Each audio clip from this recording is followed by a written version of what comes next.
चलो बच्चा, एक और नया सम जिसमें हम डिस्कस कर रहे हैं। यहाँ पे आप फिगर देखोगे तो कई बार मैंने देखा हुआ है बच्चा, ये फिगर देख के कंफ्यूज हो जाता है कि इंफॉर्मेशन कुछ इस तरह है कि फिगर में है A B parallel to C D, A B parallel to C D, find out the value of X. तो अब बच्चा कंफ्यूज हो जाएगा कि सर अभी यहाँ पे एक्स कैसे कर सकते हैं। कई बच्चे सीधा देख के कॉरस्पॉन्डिंग एंगल का लॉजिक लगाना शुरू कर देते हैं, तो वो बच्चा ध्यान से देखोगे तो ये एंगल सेट ही नहीं होगा वहां पे। तो अभी बच्चा कैसे करेंगे, तो बच्चा यहाँ एक और कंस्ट्रक्शन करना पड़ेगा। कहां से, तो ई से हम कंस्ट्रक्शन करते हैं और पैरेलल लाइन ड्रॉ करते हैं। पहला पॉइंट ये आपको ध्यान में रखना है और पैरेलल ही होना चाहिए, ये सर की तरह थोड़ी टेढ़ी मेढ़ी नहीं होनी चाहिए, वो ध्यान में रखना है।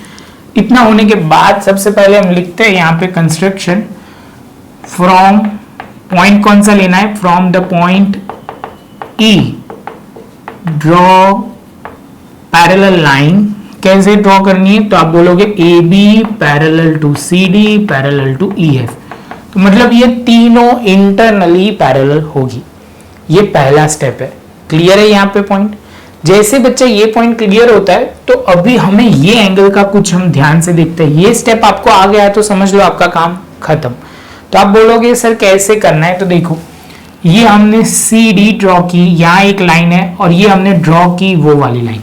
तो आप बोलोगे सी, ये डी, ये ई और ये एफ। ध्यान से देखोगे तो ये एंगल और ये एंगल दोनों का सम कितना होता है, तो आप बोलोगे सर ये को interior angle on the same side of transversal, वो होता है सम उनका 180 या सप्लीमेंट, ऐसे बोल सकते हो। चलो बच्चा, तो सॉल्यूशन की ओर आगे बढ़ते। हमें यहाँ लिखना पड़ेगा C D parallel to E F and transversal, क्या लिखना है, ट्रांसवर्सल इज, कौन सा ट्रांसवर्सल है, सी डी, या C D is a transversal, इतना हमें बोला हुआ है। जैसे ये पॉइंट होगा तो हम लिख सकते हैं एंगल सी डी सी ई, डी सी ई और दूसरा एंगल एफ ई सी। तो यहां लिखेंगे एफ, पहले एफ लिखना पड़ेगा, angle F E C is equal to 180।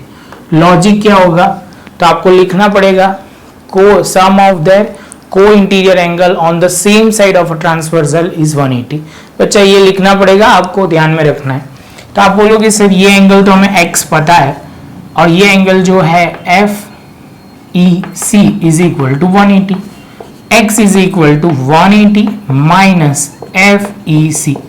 यहां आके सम छोड़ देंगे, इसको हम लिख देंगे 1। अभी बच्चा और एक पॉइंट लेते हैं जिससे आपको क्लियर हो जाए।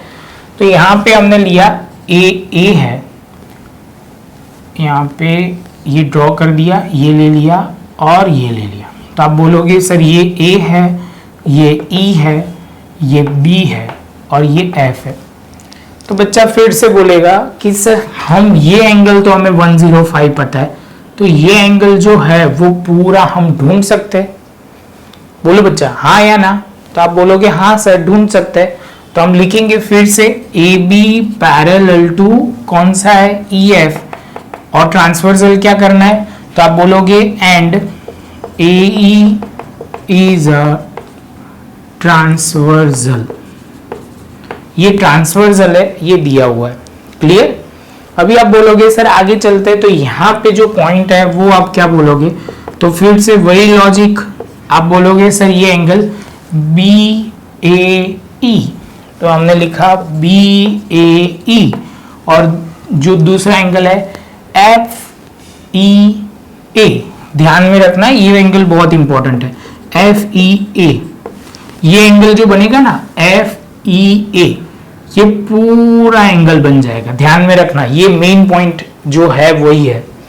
जो जैसे ये होगा तो आप बोलोगे सर इज इक्वल टू 180। जैसे ये पॉइंट कंप्लीट होता है बच्चा, तो हम यहाँ पे लिखेंगे बी ए ई की जगह 105। दूसरा बच्चा बोलेगा कि सर आपने रीजन नहीं लिखा, तो यहाँ पे बच्चा आपको लिखना है तो लिख सकते हो को interior angle on the same side of a transversal is supplement. तो ये पॉइंट यहाँ पे आप लिख लोगे। ये एंगल को मैं कुछ और तरीके से लिख सकता हूँ, तो आप बोलोगे सर क्यों नहीं लिख सकते, तो ये कुछ इस तरह आएगा ए ई सी, ए ई सी प्लस दूसरा कौन सा लेंगे, तो आप बोलोगे F E C is equal to 180। अब बच्चा बोलेगा कि 105 सर पता है ये 25, लेकिन एफ ई सी ये रहा, तो अभी x की फॉर्म की जगह हमें यहाँ थोड़ा चेंज लाना पड़ेगा। तो हमने एक्चुअली x के फॉर्म में लिखा हुआ है, उसकी जगह हम लिखेंगे यहाँ पे F E C is equal to 180 minus X.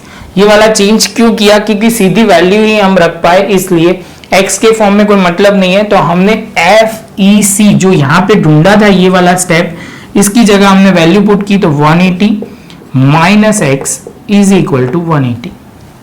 ये समझ में आया बच्चा, ये हमने ढूंढा था वो यहाँ पे लिख दिया। जैसे ये लिखेंगे तो ये 180 कट हो जाएगा, x को हम दूसरी साइड ले जा रहे हैं, तो ये हो जाएगा माइनस का प्लस, और ये दोनों को हम टोटल करेंगे तो 130 हो जाएगा ये एंगल। तो हमारा ये पॉइंट तो आप बोलोगे सर क्लियर हो गया। तो जैसे ये पॉइंट क्लियर होता है तो हमारा x जो ढूंढना था वो हमें मिल गया। सेम सम बच्चा मैं दूसरी बार भी करवा रहा हूं, तो शांति से प्रॉपर पहले ये लिख लो, समझ लो। ये पॉइंट मुझे बहुत अच्छा लगता है, ये पॉइंट के बाद इजीली वैल्यू पुट करनी है। और हमने पहले जो किया था उसको x की फॉर्म की जगह हमने ये एंगल ले लिया, F E C is equal to 180 minus X कर दिया और कैलकुलेशन हमने कर दिया। तो बस बच्चा यही एक सम प्रॉपर करना है। आप बोलोगे सर आपने चेंज क्यों किया, तो बच्चा सम के हिसाब से चेंज करना जरूरी था, तो हमने वो चेंज कर दिया। ध्यान में रखना, नोटबुक में प्रॉपर लिखना, और वीडियो अच्छा लगा हो तो लाइक शेयर सब्सक्राइब जरूर करना। मिलते हैं नेक्स्ट लेक्चर में नए एक सम के साथ।